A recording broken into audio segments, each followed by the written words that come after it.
చిత్తూరు జిల్లా పూతలపట్టులో డీఎస్సీ అక్రమాలపై వైఎస్ఆర్సీపీ ఆధ్వర్యంలో రిలే నిరాహార దీక్షలు చేపట్టారు.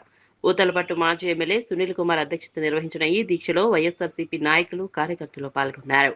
డీఎస్సీ అక్రమాలపై ప్రభుత్వం సమాధానం చెప్పాలని, విద్యాశాఖ మంత్రి నారా లోకేష్ వెంటనే రాజీనామా చేయాలని డిమాండ్ చేశారు. కూటమి ప్రభుత్వం నిరుద్యోగ యువతకు ఉపాధి కల్పించడంలో విఫలమైందని ఆరోపించారు. మెగా డీఎస్సీలో అర్హత సాధించిన అభ్యర్థులకు ఉద్యోగాలు ఇవ్వకుండా అర్హత లేని వారికి ఉద్యోగాలు కల్పించారని విమర్శించారు. కూటమి ప్రభుత్వానికి సహకరించిన వారికి మాత్రమే ఉద్యోగాలు ఇచ్చారంటూ ఆరోపణలు చేశారు. క్రీడా కోటలో కూడా అర్హత లేని వారికి ఉద్యోగాలు ఎలా ఇస్తారని ప్రశ్నించారు. డీఎస్సీ అక్రమాలపై ముఖ్యమంత్రి చంద్రబాబు నాయుడు, మంత్రి నారా లోకేష్ పై సిబిఐ దర్యాప్తు చేయించాలని డిమాండ్ చేశారు.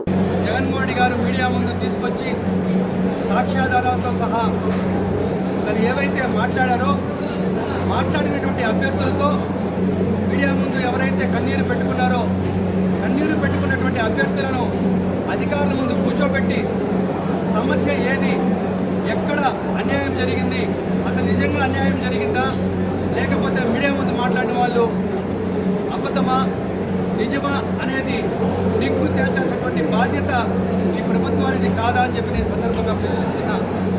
చెప్పాల్సింది మీరు చెప్పలేకపోకుండా ఈరోజు డిఎస్సీలో రిక్రూట్ అయినటువంటి అభ్యర్థుల చేత మరి నిన్న కర్నూలులో వారి చేత ధర్నా చేస్తున్నారు. నిన్న ఒక అక్క మాట్లాడుతూ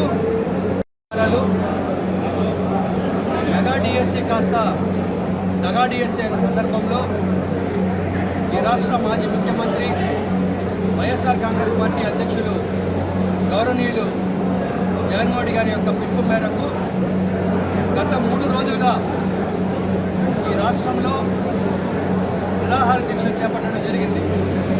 అందులో భాగంగా ఈరోజు శాంతియుతంగా నిరసన ర్యాలీ పూతలపట్టు నియోజకవర్గంలో ఉన్నటువంటి హెడ్ క్వార్టర్లో చేయడం, దీనికి మా యొక్క నియోజకవర్గం నుంచి 5 మండలాల కన్వీనర్లు, అలాగే నందకుమార్ గారు, కుమారాజా గారు, జగదీష్ రెడ్డి గారు అందరూ కూడా విచ్చేయడం చాలా సంతోషంగా ఉంది.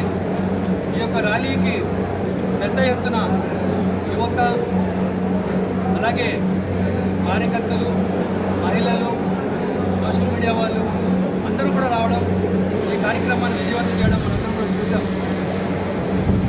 నేను ఒకటే